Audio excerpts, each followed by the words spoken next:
फिराज साहब बहुत बहुत शुक्रिया। हमारे साथ हैं मौलाना तारिक जमील साहब, जो कि इस ट्रांसमिशन में अभी हमें ज्वाइन किया। जी अस्सलाम वालेकुम मौलाना तारिक जमील साहब। जी वालेकुम अस्सलाम व रहमतुल्लाहि व बरकातुहू। जी अस्सलाम वालेकुम मौलवी साहब। जी वालेकुम अस्सलाम व रहमतुल्लाहि व बरकातुहू।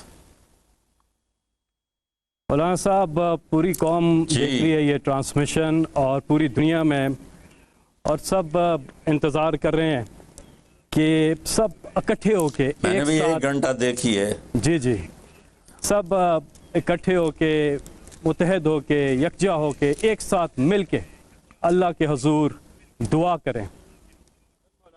बात है कि ये भी फरमाएं कि एहतियात कैसे करनी है। उसके हवाले से आपका कहा हुआ पूरी कौम बहुत दिल से सुनेगी और मानेगी भी। जी बिस्मिल्लाहिर्रहमानिर्रहीम वस्सलातु वस्सलामु अला रसूलिहिल करीम व अला आलिहि व अस्हाबिहि अजमईन। जहाँ तक एहतियाती तदाबीर का ताल्लुक़ है, वो तो बहुत ज़्यादा डिस्कस हो चुकी हैं और बहुत ज़्यादा उसको मीडिया ने भी माशाअल्लाह उसको उभारा है, उसको निखारा है, और अपने अपनी जगह पर हर जगह इस पर बहस हो रही है। ये है, मैं एक छोटी सी हिकायत सुनाता हूँ। हारून रशीद का वालिद था महदी बिन अबू जाफ़र मंसूर। उसके ज़माने में कहत आ गया और लोग भूखे मरने लगे, कुत्ते बिल्लियाँ भी खाने लगे। तो महदी रात को लेटा हुआ था, तो एक खादिम उसे दबा रहा था। तो उसने अपने खादिम से कहा कि कोई कहानी सुनाओ, मैं बहुत दुखी हूँ रया के लिए। उसने कहा, अमीरुल मोमिनीन, एक लोमड़ी जा रही थी सफ़र पे, तो बेटे को ले गई शेर के पास कि तू बादशाह है, इसको अपने पास रख ले, अमानत। उसने कहा ठीक। उसने उसको अपने कंधों पे बिठा लिया और लिए फिरता था। एक दिन औकाब की नज़र पड़ी तो उसने झपट्टा मारा और उठा के ले गया। लोमड़ी वापस आई, उसने आकर कहा, बादशाह सलामत, मेरा बच्चा। का वो तो औकाब ले गया। कि मैं तो आपके हवाले करके गई थी।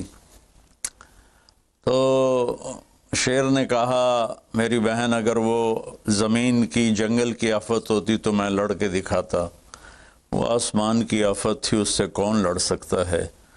तो फिर उसने कहा, अमीरुल मोमिनीन, ये कहत अगर ज़मीन की आफत होती तो आप लड़ते, तो ऊपर से आई आफत है, उससे बात करो जो ऊपर वाला है, तो काम बन जाएगा। उस वक्त की सारी जो थी एग्रीकल्चर, ज़राअत, वो सारी बारिश पर थी। तो उसने उसी से ही लोटा मुसल्ला मंगवा के वज़ू किया, मुसल्ले पे खड़ा हुआ, सजदे में सर रखा और इतना रोया कि सारा मुसल्ला भीग गया। और ये याद रहे कि वो 3 बर्र आज़म पर हुकूमत कर रहा था उस वक्त महदी। तो अभी वो मुसल्ले से उठा भी ना था कि अल्लाह ताला ने बादल भेजे और पूरी अब्बासी सल्तनत में बारिश हो गई। मैं माज़रत के साथ इख्तलाफ राय तो हर आदमी को हक़ है। हम जो एक लफ्ज़ इस्तेमाल कर लें, लड़ना है, ये आसमानी आफत है, इससे लड़ना नहीं है। इसका इलाज करके अल्लाह को आजिज़ी दिखानी है और अपना सर सजदे में रख के रोना है।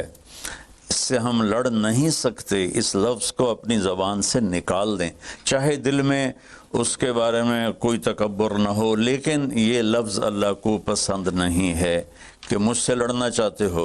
देखने, एक छोटे से वायरस से अल्लाह ने सारी दुनिया को हिला के रख दिया। मैं एक हदीस सुना के फिर दुआ करता हूँ। पहले एक दुआ है, मा असाबकुम मुसीबतिन फबिमा कसबत ऐदीकुम, तुम पर जो आफत आती है तुम्हारे अपने गुनाहों की कमाई होती है। यंसुरकुमुल्लाह फला गालिब लकुम, मैं तुम्हारा साथी बन जाऊं तो कौन तुम्हें नुकसान पहुंचा सकता है। वहीं यख़्ज़ुलकुम फमन ज़ल्लज़ी यंसुरकुम मिन बअदी, अगर मैं तुम्हें छोड़ दूं तो फिर कौन सी अटमी ताकत तुम्हें बचाएगी। यमसस्कल्लाहु बिज़ुर्रिन फला काशिफ़ लहू, अगर मैं तुम्हें तकलीफ़ में डालूं मेरे सिवा उसे कोई नहीं टालेगा। और यमसस का बखैरन फला रद्द फضल, अगर मैं इरादा कर लूँ कि मैंने किसी को नहीं होने देना बीमार या मुसीबत में, तो उसके लिए क्या मुश्किल है। एक अमरी तो होता है, 40 दिन इब्राहीम अलैहिस्सलाम आग में बैठे रहे, 40 दिन यूनुस अलैहिस्सलाम मछली के पेट में रहे, वो तो फ़आलुल लिमा युरीद है। तो हम ये जो ज़ाहिरी असबाब इख्तियार कर रहे हैं, इनको भी पूरी तरह इख्तियार करना है, सारी एहतियात करनी है। अगर मस्जिदों में जाने से ये बीमारी फैलती है तो फिर उससे भी अपने आप को रोकना है कि जान की हिफाजत भी हमारे दीन का हिस्सा है। एक दफ़ा बारिश हो गई, हज़रत बिलाल ने अज़ान दी तो आपने कहा सल्लू फ़ी रिहालिकुम, हम अगर बिलाल ऐलान करो अपने अपने घरों में नमाज पढ़ें, मस्जिद में मत आएँ। हालांकि मस्जिद में आने से कपड़े गीले होने थे या कीचड़, जान का खौफ तो नहीं था, लेकिन मेरे नबी ने अपनी उम्मत पर मोहब्बत और शफ़क़त का ऐसा साया रखा है कि आपने उनको कीचड़ से बचाया, बारिश से बचाया। यहाँ तो ज़िंदगी मौत के मसाइल हैं। बहरहाल बड़े उलमा इसमें जो कहेंगे और हुकूमत जो उनके साथ मीटिंग करेगी, जो हतमी फ़ैसला होगा, तो सबसे पहले हम अपने अल्फाज में तवाज़ु लेकर आएँ कि हमने अल्लाह के सामने झुकना है, आजिज़ी करनी है और अल्लाह को मनाना है कि अल्लाह तू इसको हटा, ये नहीं हट सकती, इसे कोई नहीं हटा सकता। कि अल्लाह कोई अल्लाह का बंदा रो धो के उसे मना ले तो फिर शायद फ़ैसला हो जाए और अल्लाह ताला अपना फ़ज़ल फरमा दे। एक हदीस पे अगर अमल हो जाए तो मुझे अल्लाह की कसम खाकर मैं कहता हूँ ये कोरोना का पता ही नहीं चलेगा कहाँ गया। सिर्फ एक हदीस, मेरे नबी ने फरमाया 4 बातें मुझसे ले लो, फिर दुनिया भी तुम्हारी है, आखिरत भी तुम्हारी है। 4 अर्बउन इज़ा कानत फ़ीका, 4 बातें ले लो मुझसे, फिर दुनिया भी तुम्हारी है, आखिरत भी तुम्हारी है। तुम्हें कोई टेढ़ी आँख से ना देख सकेगा, तुम्हें कोई नुकसान ना पहुँचा सकेगा कि तुम्हारे रब का साया तुम पे छा जाएगा। तो 4 बातें कौन सी हैं? सिद्क़ु हदीसन, हमेशा सच बोलना, झूठ ना बोलना। अब मुझे बताएं, सारे ये एंकर्स बैठे हैं, सारे हमारे वज़ीर आज़म बैठे हुए हैं, हम कितना झूठ बोल रहे हैं, हम किस कदर झूठी कौम हैं। हम इस झूठ के साथ अल्लाह की बारगाह में कोई मकाम नहीं ले सकते। तो मेरे नबी ने पहली बात फरमाई सिद्क़ु हदीसन, सच बोलना। दूसरी बात फरमाया हिफ़्ज़ अमानतन, कभी किसी को धोखा ना देना। ये मेरे नबी ने फरमाया मेरा उम्मती हर गुनाह कर सकता है, 2 कभी नहीं करेगा, एक झूठ कभी नहीं बोलेगा, एक धोखा कभी नहीं देगा। तो वज़ीर आज़म साहब आप अकेले हैं, दयानतदार हैं, अल्लाह से रोने धोने वाले हैं, मांगने वाले हैं, लेकिन 22 करोड़ लोगों में सच्चे कितने हैं? 22 करोड़ लोगों में दयानतदार कितने हैं? एक बहुत बड़े चैनल, मैं हाथ जोड़ के एंकर बैठे हैं, माफ़ी मांग के बात कर रहा हूँ, एक बहुत बड़े चैनल के मालिक ने मुझसे कहा कोई नसीहत करे। मैंने कहा चैनल से झूठ ख़त्म कर दो। कहा फिर चैनल ख़त्म हो सकता है, झूठ नहीं ख़त्म हो सकता। तो जहाँ जिसको, ये सिर्फ पाकिस्तान की बात नहीं, पूरी दुनिया का मीडिया झूठा है और सबसे ज़्यादा झूठ बोला जाता है। और मेरे रब को, मेरे नबी को झूठ से नफ़रत है। मेरे नबी ने फरमाया प्याज खा के मस्जिद में मत आओ कि फ़रिश्तों को तकलीफ़ होती है, बू होती है। लेकिन मेरे नबी ने फरमाया जब कोई मर्द औरत झूठ बोलता है तो फ़रिश्ते उसके मुंह की बदबू से 3 मील दूर भाग जाते। तो झूठ और ख़यानत के साथ हम किसी आफत का मुकाबला नहीं कर सकते। आपने फरमाया सिद्क़ु हदीसन हिफ़्ज़ु अमानतन, सच बोलना चाहे जान चली जाए, और धोखा ना देना। मुसलमान किसी को धोखा नहीं देता है। तीसरा फरमाया हुस्न खलीक़तन, अपने अखलाक अच्छे करना, और अखलाक का सबसे ऊंचा मकाम हया है। अब मैं कैसे बात करूं? मेरे देश में हया को किसने तार तार किया? मेरे देश की बेटियों को कौन नचा रहा है? ان کے کپڑے لباس مختصر کون کروا رہا ہے؟ یہ کس کے گردن میں یہ گناہ ڈالوں؟ میں مجرم ہوں، میں نے اپنی قوم کو نہیں سمجھایا، میں اللہ سے معافی مانگتا ہوں۔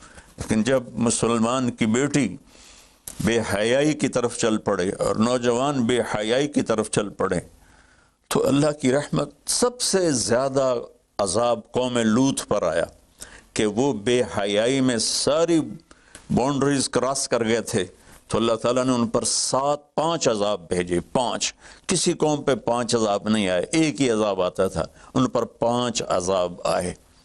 تو تیسری بات میرے نبی نے فرمائی ہے کہ حیا والے بنو، حیا والے بنو۔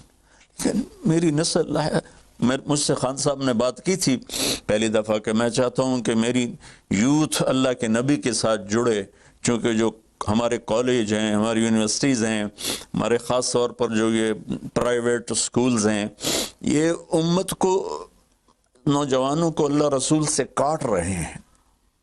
تو اللہ تعالیٰ یہ پہلا شخص ہے جس کے لیے میرے دل سے دعا نکلی جب اس نے کہا کہ میں نے آپ کو اس لیے بلایا ہے کہ میری قوم اپنے نبی کے ساتھ کیسے جڑ جائے۔